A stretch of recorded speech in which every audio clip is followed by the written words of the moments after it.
Let's dive into the second step of IFRS 15 in detail. Step 2.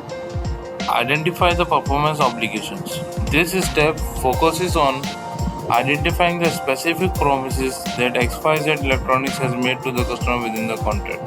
Performance obligations are the distinct goods or services that the entity has committed to provide to the customer.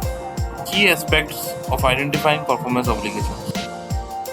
Number 1. Distinct goods or services. Performance obligations are distinct if they can be used on their own or with other readily available resources and are separately identifiable. Example, in a contract for smartphone sale, the smartphone, earphone and warranty services are distinct because the customer can use them independently. Bundled goods or services.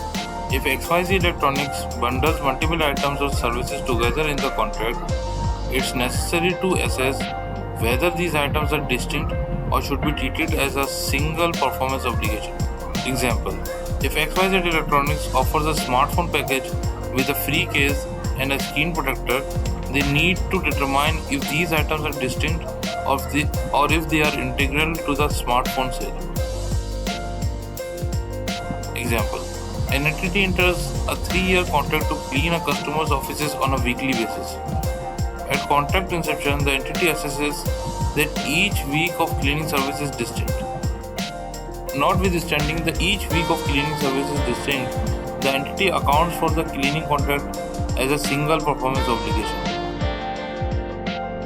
This is because the weekly cleaning services are a series of distinct services that are substantially the same and have the same pattern of transfer to the customer. Number 3 is customization and integration. Consider whether customization or integration of goods or services is required to fulfill the contract. If customization is needed, it might indicate that multiple promises should be combined into a single performance obligation. Example, if XYZ Electronics offers a customizable smartphone where customers can choose the color and storage capacity, the customization aspect might need to be combined with the smartphone itself as one performance obligation. Number 4. Implicit promises. Sometimes performance obligations may not be explicitly stated in the contract, but are implied by customary business practices or promises made by XYZ Electronics. Example, if XYZ Electronics has a consistent practice of providing free software updates for the smartphones, even if not explicitly mentioned in the contract, it can be considered an implied performance obligation. Why is step 2 important? Identifying performance obligations is crucial because it forms the basis for how revenue will be recognized and allocated in subsequent steps.